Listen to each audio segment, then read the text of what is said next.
अंतिम संस्कार हा हिंदू धर्मातील 16 संस्कारांपैकी एक आहे. हिंदू धर्मात मृत्यू व्यक्तीच्या मृतदेहावर अंत्यसंस्कार केले जातात, तर इस्लाम धर्माचे लोक मृत्यू व्यक्तीला कबरीत दफन करतात. पण पारशी समाजात अंत्यसंस्कार करण्याची पद्धत पूर्णपणे वेगळी आहे. तर पारशी समाजाच्या स्मशानभूमीला टॉवर ऑफ सायलेन्स म्हणतात. तर हिंदू धर्मात अंत्यसंस्कार किंवा अंत्यसंस्कार हे 16 विधीपैकी एक आहे. जसे की विवाह, तंसूर, घर गरम करणे इत्यादी. मृत्यूनंतर वेदमंत्राच्या पठणासह स्मशानभूमीत मृत व्यक्तीवर अंत्यसंस्कार केले जातात. या पद्धतीने मृतदेह अग्नीला अर्पण केला जातो. शीख समाजात लोकही याच पद्धतीने अंतिम संस्कार करतात. इस्लाममध्ये मृतदेह जाळण्याची परंपरा नाही. या धर्माचे पालन करणारे लोक मृत व्यक्तीचे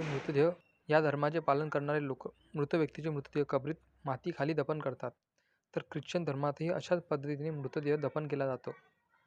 पण पारशी समाजात हिंदू धर्माप्रमाणे मृतदेह जाळला जात नाही किंवा इस्लामप्रमाणे पुरला पण जात नाही. पारशी हा भारतातील समृद्ध समुदायापैकी एक आहे, ज्यांची अहोरामदा देवावर श्रद्धा आहे.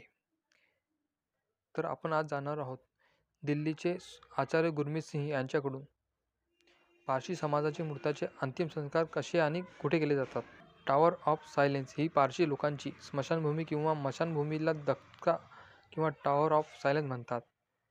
हे गोलाकार आणि पोकळ आकाराचे इमारतीसारखे आहे, जे उंचावर बांधलेले आहे. पारशी लोक या इमारतीत मृतदेह ठेवतात.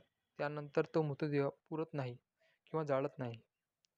तर इथे गरुड, गिधाडे, कावळे आणि इतर पक्षी मृत शरीराला अन्न म्हणून खातात.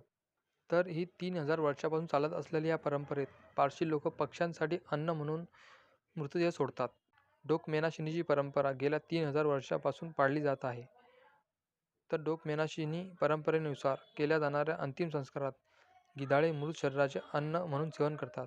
डोकमेनाशिनीची परंपरेशी संबंधित अशा धारणा आहे की पारशी लोक पृथ्वी, पाणी आणि अग्नी या घटकांना पवित्र मानतात. त्यामुळे ते मृतदेह जाळत नाहीत, परंतु पुरत नाही किंवा टाकत नाही, कारण यामुळे पृथ्वी, पाणी आणि अग्नी अपवित्र होतो. म्हणून हे लोक मृतदेह एका उंच मान्यावर टॉवर ऑफ सायलेन्स ठेवतात आणि आकाशात फेकतात, जिथे ते गिधाड आणि गरुड यासारखे पक्षी खातात.